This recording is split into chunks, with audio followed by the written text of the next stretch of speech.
गर्दन में गिल्टियों का बनना।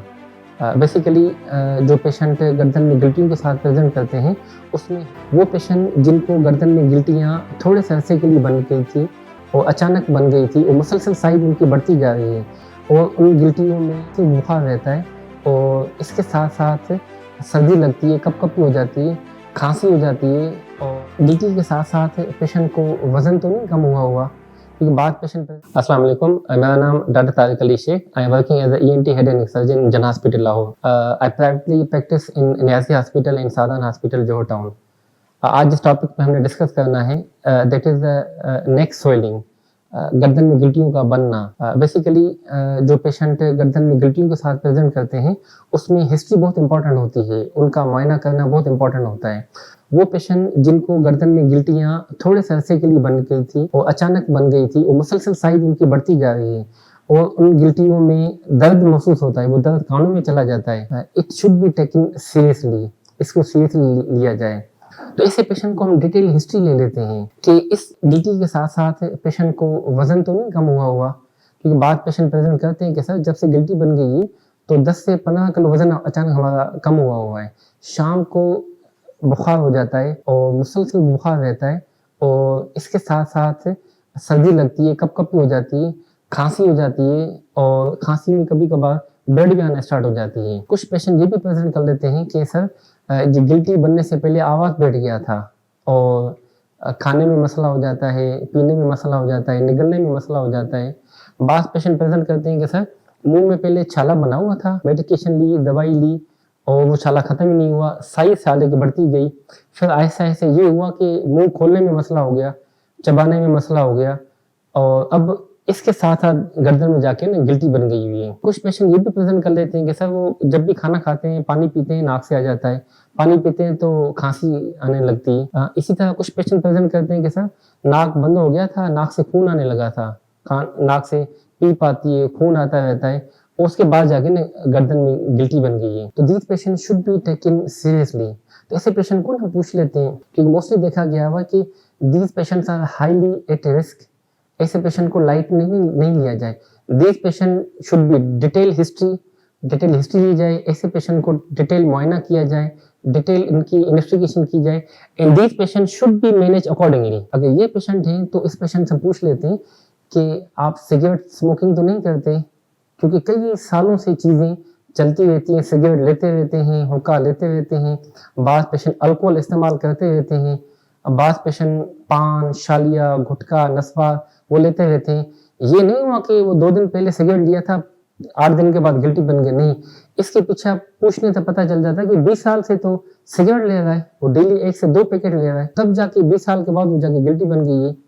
हुक्का अभी 10 दिन 15 दिन से नहीं, वो तो 20-25 साल से हुक्के लेता जा रहा है, साथ में अल्कोहल भी कंजम्पशन चलती जा रही है। तो मीन्स उसमें पेशेंट की जो कॉजेटिव फैक्टर से वो लॉन्ग हिस्ट्री होती है।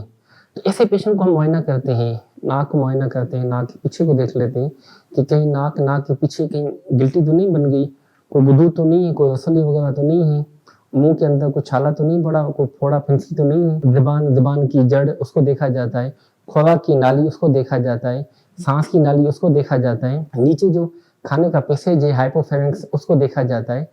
तो इसको पूरा का पूरा पेशेंट को मुआयना किया जाता है, जिसे हम कहते हैं फाइबर ऑप्टिक एंडोस्कोपी। नाक से लेकर नीचे तक पूरा का पूरा एंडोस्कोप से मुआयना किया जाता है।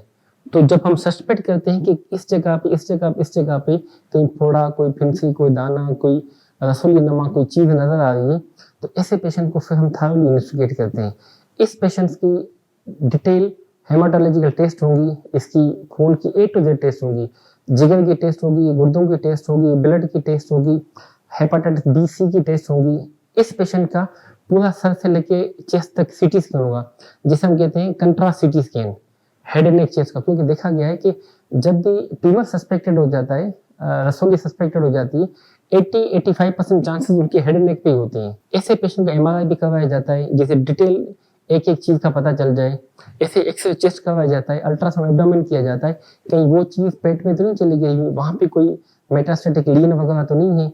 ऐसे पेशेंट को पूरी की पूरी टोटल बॉडी स्कैन किया जाता है। ऐसे पेशेंट को जब ये सारी चीज़ें की जाती हैं, now this is the time कि we should proceed for pan endoscopy biopsy, कि ऐसे पेशेंट की बायोप्सी ली जाए, पेशेंट को फिट करके सांस की नाली में कहीं मामला है तो वहाँ से टुकड़ा लिया जाता है, खुराक की नाली में है तो वहाँ से टुकड़ा लिया जाता है, या नाक के पीछे के गुदूद है वहाँ से कोई टुकड़ा लिया जाता है, जिसे हम कहते हैं पेन एंडोस्कोपी बायोप्सी।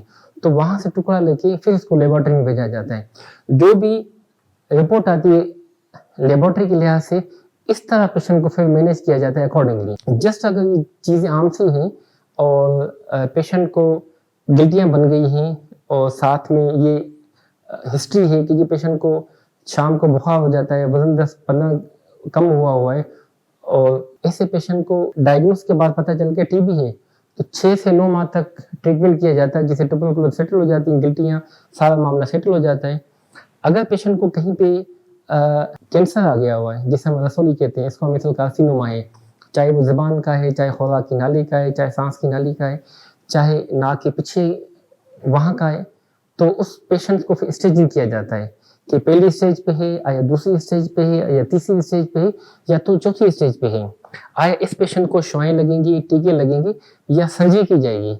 तो ऐसे पेशेंट को फिर हम ऑन बोर्ड रख लेते हैं। ट्यूमर बोर्ड में इस पेशेंट को डिस्कस किया जाता है, जिसमें रेडियोलॉजिस्ट हो जाता है जो सीटी स्कैन के बारे में डिटेल बताता है, एमआरआई के बारे में डिटेल बताता है।